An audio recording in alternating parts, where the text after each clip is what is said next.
Hello everyone, this is DaWoblefet, and this is the second game of the top 8 match versus mattj, Matthew Carter at the St. Charles Winter Regionals. I had just lost game 1. It was a really close game. He actually missed a hammer arm on my Kangaskhan, so it came down to a coin flip between our two Kangaskhan's. Whoever would move first would win, and he actually ended up winning that coin flip. So game 2 I was down 1. And he leads off with Kangaskhan and Abomasnow, and I lead off with Kangaskhan and Meowstic. We both go for our Mega Evolutions. Him going first was just random. We speed tied. Alright, so I plan on going for a fake out here and charming Kangaskhan, knowing that I can take the incoming hammer arm if he's at -2. And if his Kangaskhan is at -2 attack and -2 speed, then I'd have a pretty good advantage. Alright, so he does go for the hammer arm. But unfortunately, as you can see here, he gets a critical hit with the first hit. Thankfully, it does not KO on the first hit though, so I do get 2 drops of speed. So even though Kangaskhan falls, I'm not in the worst position. At the very least, his Kangaskhan is pretty severely weakened. So I'm not out of this match yet. So what I do next is I decide to send in my Rotom Heat, figuring that if I have a pretty free chance to burn this thing.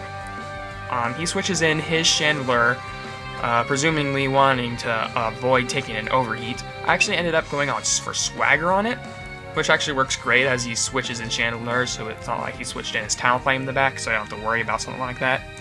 Will-O-Wisp missed Kangaskhan, which probably could have been manageable if the second Double Edge hadn't have gotten a critical hit. At this point, I haven't done much damage to any of his Pokemon yet, so I'm in trouble. I can't do much at all, and from looking at our situation, it looks pretty bleak. So actually, the best play here would have been to use Overheat and Swagger on Kangaskhan. That would have been my only chance for winning, because all I have left in the back is Salamence. So if it comes down to Abomasnow versus Salamence, he wins, because his Abomasnow is Choice Scarf. But I don't see this, and I go for Sakar on Meowstic, which does absolutely nothing. And I go for Will-O-Wisp on Kangaskhan, which, again, does absolutely nothing. I mean, burning it doesn't do me any good. It's not like I'm gonna survive this Double Edge. Interestingly enough, though, I actually survived the first hit.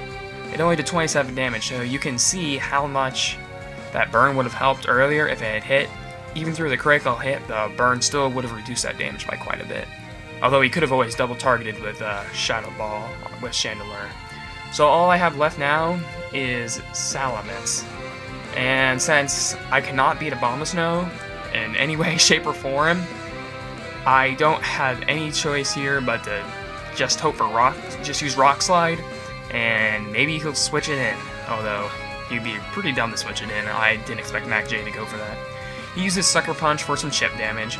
I go for Rock Slide. Kangaskhan avoids the attack, which isn't important since I've already pretty much lost the game. Between the confusion that I inflicted on Chandelure with Swagger earlier and the Rock Slide flinch chance, I was pretty sure Chandelure wouldn't be able to attack. Again, even if it was able to attack, it would not have made much of a difference at all. His Kangaskhan takes burn and hail damage, which is actually chipping away at its health quite nicely. Sucker Punch goes off and hits Salamence again for more chip damage. Our Rock Slide goes out and it KOs the Chandelure, leaves Kangaskhan barely hanging on. But the burn's gonna take it out. Unfortunately, at the end of this turn, Hail actually runs out. And because Hail runs out, that means he is able to come in with his Abomasnow and reset the Hail. So I can't use Protect or something to try to stall out the Hail turns, and maybe hope for a potential Blizzard miss. And as he sends out his Abomasnow, I also notice that he has a Talonflame in the back, which is extremely inconvenient, because even if I was gonna try to do something stupid and pull off 8 Protects to stall out the Blizzard on the Choice Scarf from Abomasnow, the Brave Bird would finish me off after all the hail damage that I would have racked up. And plus, his Talonflame is holding a Chardy Berry, so even if I did manage to pull off some sort of hail miss, then Rock Slide wouldn't have KO'd his Talonflame.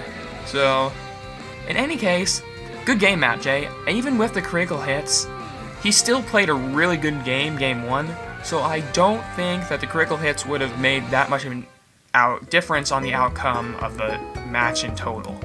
He played really well, and I think he showed that he deserved the win by winning the whole thing. So, good game, mattj. It was really fun.